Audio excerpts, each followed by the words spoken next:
the 7 years with a 50-year Noah's flood-like Jubilee event as well.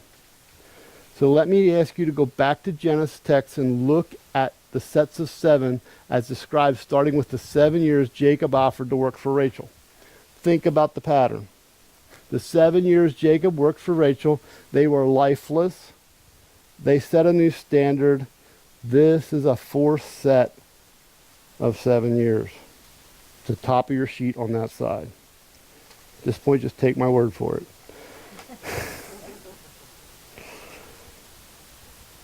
In the fifth set of 7 years, Jacob is tricked, you might say bit, and ends up with 2 wives and lots of new life. And that life is divided into 2 camps and is fighting at each other. That look like a fifth day to you? Sure does to me. When the fifth set of 7 ends, he negotiates with Laban for land animals and acquires a flock, a very sixth-day thing to do. Another note to take in here. Joseph is born near the end of the fifth set of 7 years. We know because Jacob voices a desire to leave, and then his negotiations for livestock are tied to the time, very close to the time Joseph is born. I think there is some hint that Joseph's name means he was born in the 6th year. Regardless, he's born at least 15 years before the upcoming Jubilee, which is going to be very important to our story. And this is how it's recorded in Genesis 30, 22 to 25. Excuse me while I grab a glass of water. Go ahead. Then God remembered Rachel, and God listened to her and opened her womb.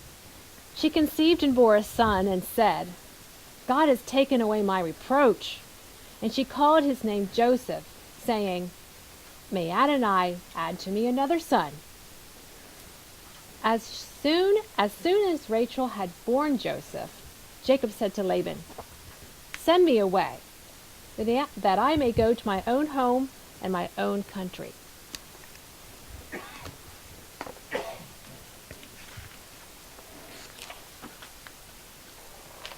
Instead of leaving after working 14 years for Rachel and Leah, he stays and works 6 years for Laban's flocks, and then sneaks away after 6 years. Notice he only works 6 years, as he is now a free man, and he's going to show it. Again, 3 sets of 7 years are spoken of when Laban catches up to Jacob. Jacob gives him a piece of his mind, as we heard before. We'll let Audrey read it again. These 20 years I have been in your house. I served you 14 years for your 2 daughters and 6 years for your flock, and you have changed my wages 10 times. If the God of my father, the God of Abraham and the fear of Isaac had not been on my side, surely now you would have sent me away empty-handed. God saw my affliction and the labor of my hands, and he rebuked you last night.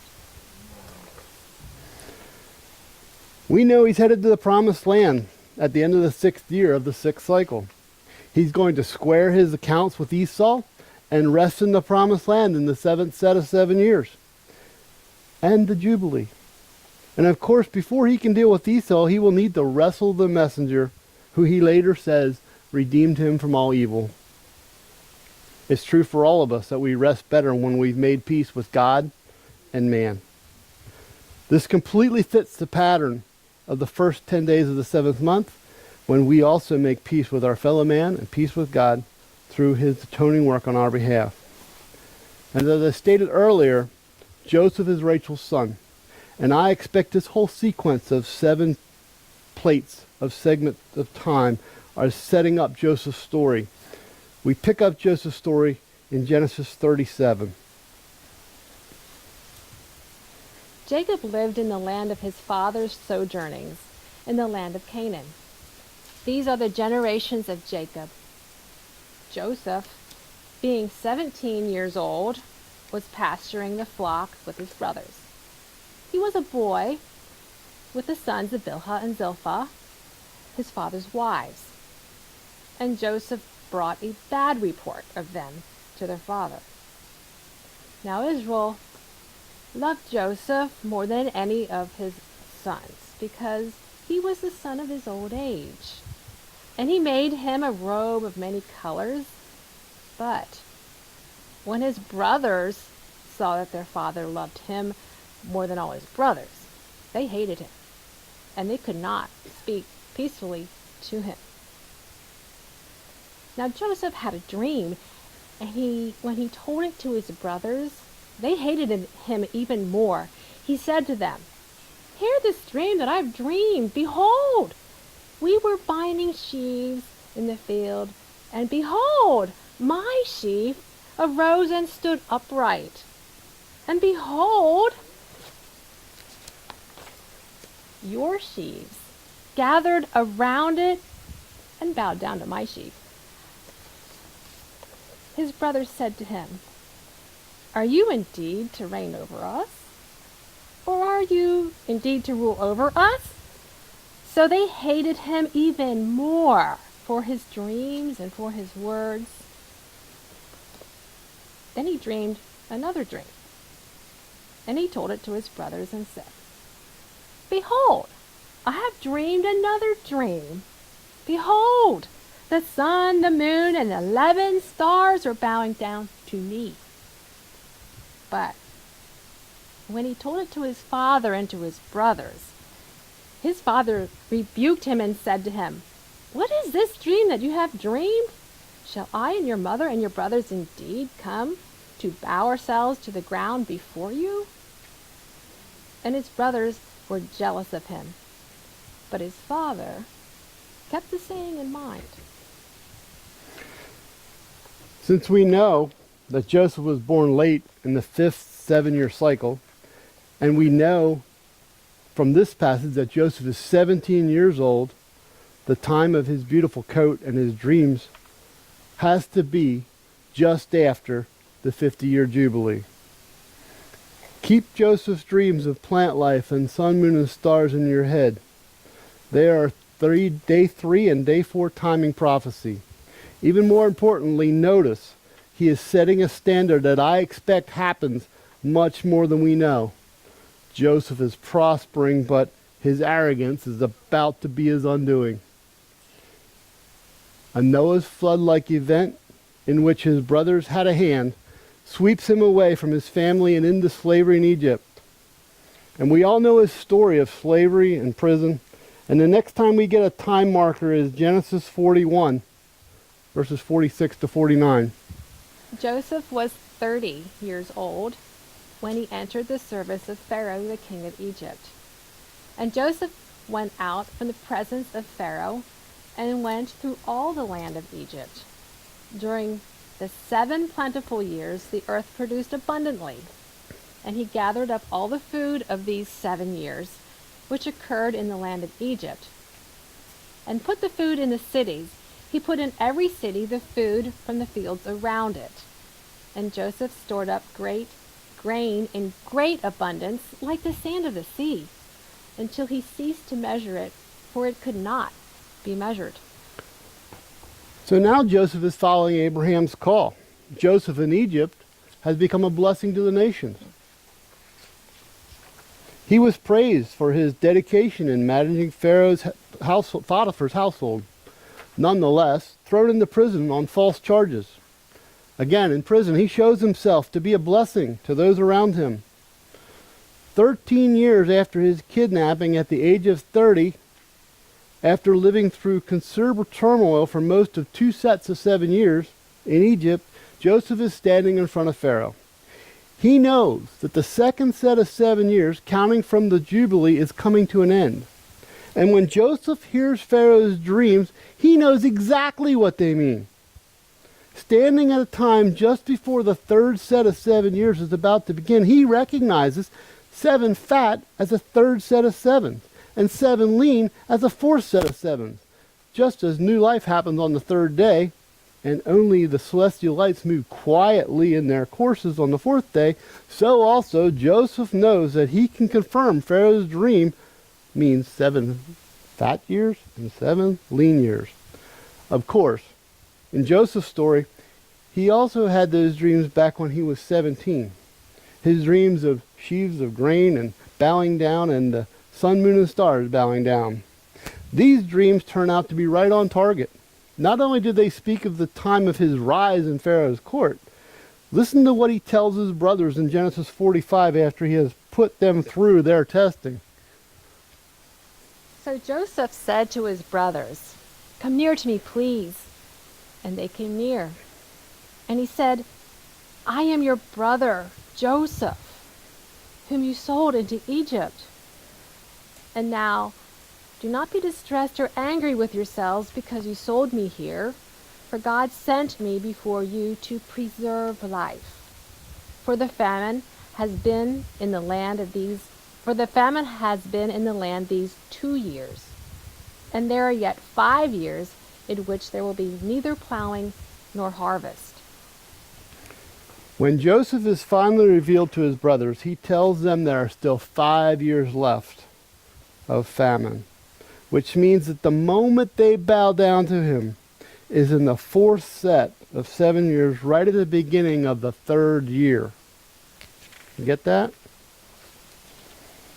The sheaves are the new plant life of the third day of the creation story, which is, in this case, represents the third year. And the sun, moon, and stars are obviously the fourth day of the creation, represented by the fourth set of 7 years. Not one of the dates or symbolisms of Genesis is wasted. So let's talk about today. The 21st century, as they call it. These little economic Noah's floods that are happening in our era are amazingly showing up on a very familiar spacing. Have you noticed? Jonathan Kahn's got his Schmidt out there. Everybody noticed, right? All right? And so I finish where I began. Here's the instruction properly applied to the 7th year cycle for our nation. At the end of every 7 years, you shall grant a remission of debts. The whole world is quickly becoming 24/7, 365. And I expect a generation of Joseph's people will arise and acquire the blessing Jacob prophesied. They will do it using Torah's instruction, and one and only one will be their mission. And that mission will be the rebuilding of David's tent. Are we that generation? I sure hope so. Excuse me.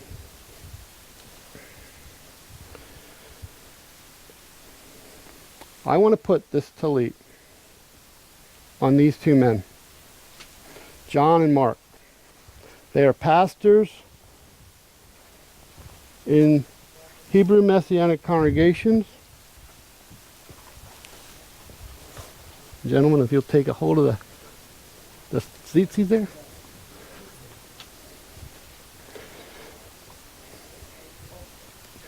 Brothers, you represent all the men who are leading Hebrew Roots congregations.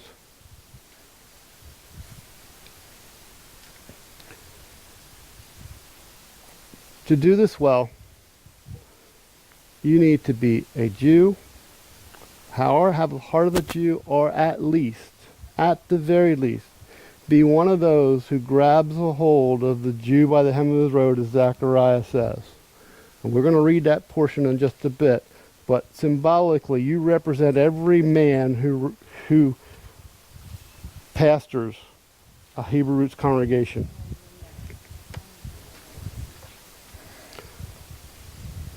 The creation story tells us we are created in His image, and that we are to rule over the creation.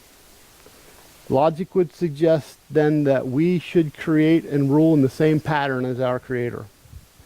Deuteronomy 29:29 says, "The secret things belong to Jehovah our God, but the things revealed belong to us and to our sons forever, that we may observe all the word of this Torah." These are the revealed things. This is why David said, meditate on the Torah, so that you will be like a tree planted by streams of water that bring forth your fruit in your season. Joseph is blessed with multitudes and wealth, but not leadership. The 50 and 7 year pattern is specifically and in a very detailed way connected to Joseph.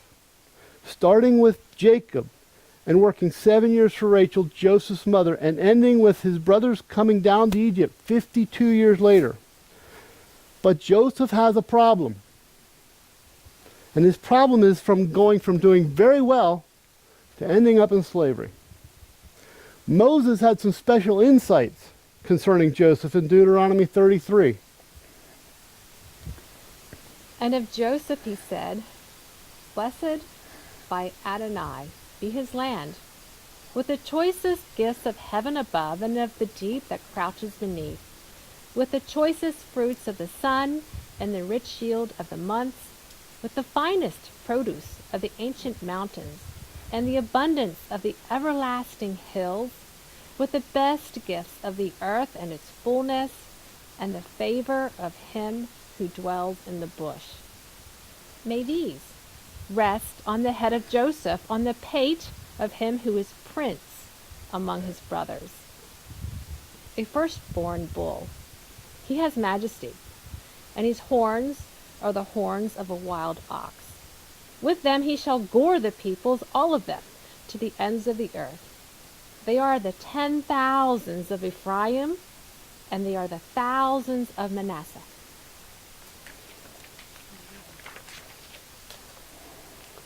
Moses sees Joseph's sons, Ephraim and Manasseh, as wild oxen who push people around. This sounds an awful lot like a 17-year-old who needs to be reined in. Have any of you seen any of this pushing activity in the Hebrew Roots movement? In order for Joseph to handle multitudes and wealth with a humility that allows him to accept Davidic leadership, he will need to embrace the sabbatical patterns provided in Moses' writings. They are the only way he will be able to keep his arrogance in check. The patterns from the 7 days of creation, the paradigm of 7 as it pertains to the 7 appointed times, and also the parallel opposites of the 4th day and the 4th appointed time, placing the standard setter, the giving of the Torah and the giving of the Spirit at the center.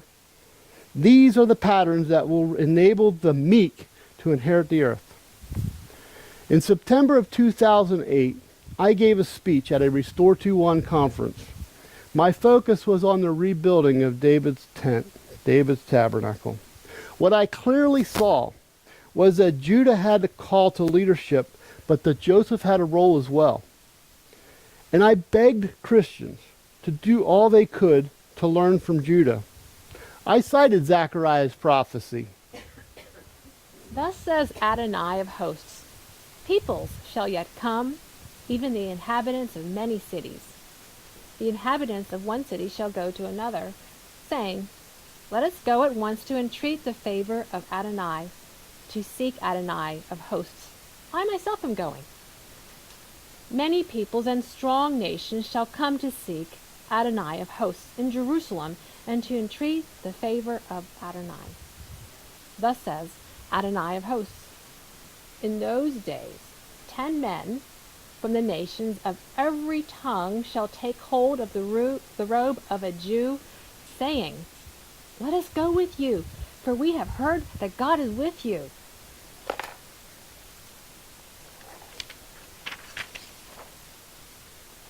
I made a public commitment that day. The commitment I made was this: I will not reach for the mantle of leadership even though I could buy it or attain it because I have the votes. But I also promised that day that I would look carefully and deep in my heart for what talent or gift I had for the rebuilding of David's tent.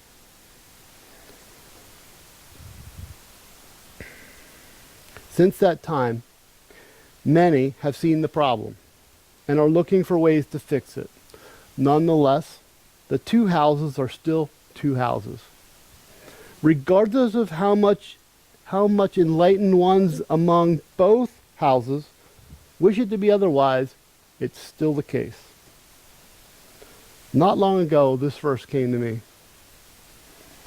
While he was still speaking with them, Rachel came with her father's sheep, for she was a shepherdess. As I've been saying, Ephraim and Manasseh, her grandsons through Joseph, are pushers with horns. Not very shepherd-like. And think about Jacob's blessing on Rachel's other son. Benjamin is a ravenous wolf. In the morning he devours the prey, and in the evening he divides the spoil. In my experience, true shepherds are rare. And when I look deep in my own heart, I know I'm not one. At times I felt guilty about that. But it's just the truth. A wolf head is prominent on the Miller family crest. And in the business world, I've been called pushy. Joan told me the other night that I'm rather intimidating on the phone. Thanks, Joan. You get your call out. However, Ephraim and Manasseh, with their horns and their inclination to push, simply must have guidance in how to be humble and how to care for little ones. As I stated earlier, Jacob and Moses both knew this was going to be a problem. If you were going to describe someone as the opposite of a shepherd, could you do better than Manasseh and Ephraim are pushers with horns, and Benjamin is a ravenous wolf? Opposites define. The Apostle Paul was from the tribe of Benjamin. Have you ever thought of him as a wolf? Before and after his Damascus Road experience, he was a man who was after it. Was he not very wolf-like? He was aggressive. Could it be that for 2,000 years, the sons of Ephraim and Manasseh, the pushers, have been teaching from the words of the Benjamite, Paul, all the while wondering why we don't have shepherds? Does this at least explain some of the divisions and power struggles? However, there is hope for Rachel's children. And Jeremiah sees the problem clearly. And I believe it hints at the solution in Jeremiah 31. Thus says Jehovah, a voice was heard in Ramah, lamentation and bitter weeping. Rachel weeping for her children, refusing to be comforted for her children, because they are no more. Thus says Jehovah, refrain your voice from weeping and your eyes from tears, for your work shall be rewarded, says Jehovah. And they shall come back from the land of the enemy. There is hope in your future, says Jehovah, that your children shall come back to their own border. I have surely heard Ephraim bemoaning himself. You have chastised me, and I was chastised, like an untrained bull. Restore me, and I will return, for you are Jehovah, my God. Ephraim, Jeremiah says, is an untrained bull. Rachel, why is Jeremiah bringing up Rachel? Rachel is weeping. Today, Rachel's daughters are weeping also, are they not? They are. Rachel is a shepherdess. And when she finds her sons, will she not bring all her skills to bear? She died early in childbirth with Benjamin. She was not there to temper Joseph's arrogance. Surely she would have seen the danger if she had lived. I doubt Joseph would have ever worn that beautiful multicolor coat. Today, Rachel's daughters are coming into their own. And for the first time in 2,700 years, they know who they are. And they are passionate about the task in front of them as only a mother can be. Reflect on this and think long term. I believe we need to start a shift in our approach to who shepherds our flocks. Here's a hint for more recent times. 30 years ago, a mother of a blended family, a large blended family, wrote a book named In Search of Israel. Did you know that Angus Wooten was a lieutenant colonel from the Korean War? That he was on the field over there? No shrinking violet he. But if the subject of Rachel's children is on the table, Bathiel Wooten is a female George Patton. And Angus just stands down.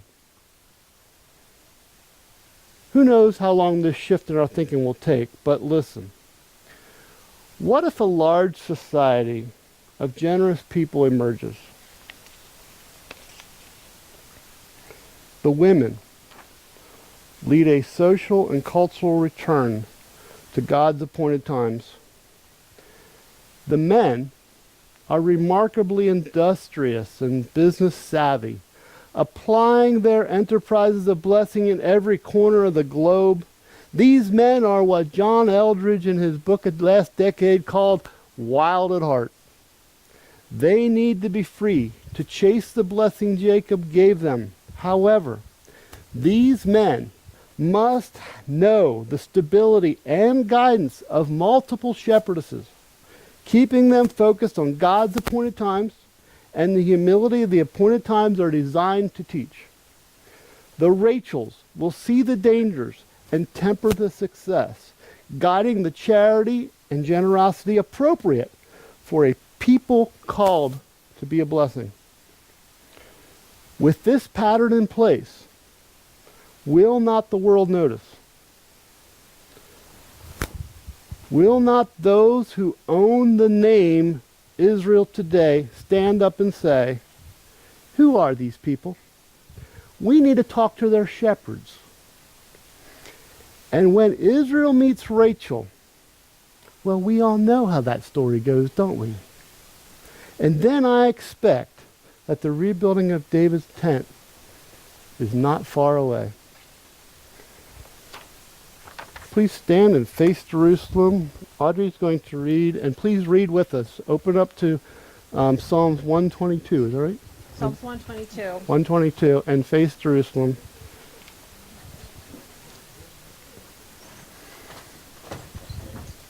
We'll give it a minute here. Psalms 122. Psalms 122.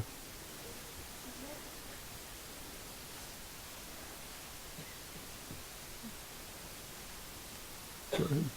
Read with me. I rejoiced with those who said to me, let us go to the house of the Lord. Are standing in your gates, O Jerusalem. Jerusalem is built like a city that is closely compacted together. That is where the tithes go up, the tithes of the Lord, to praise the name of the Lord, according to the statute given to Israel. There the thrones for judgment stand, the thrones of the house of David. Pray for the peace of Jerusalem. May those who love you be secure. May there be peace within your walls and security within your citadels. For the sake of my brothers and friends, I will say, peace be within you. For the sake of the house of the Lord our God, I will seek your prosperity. Thank you.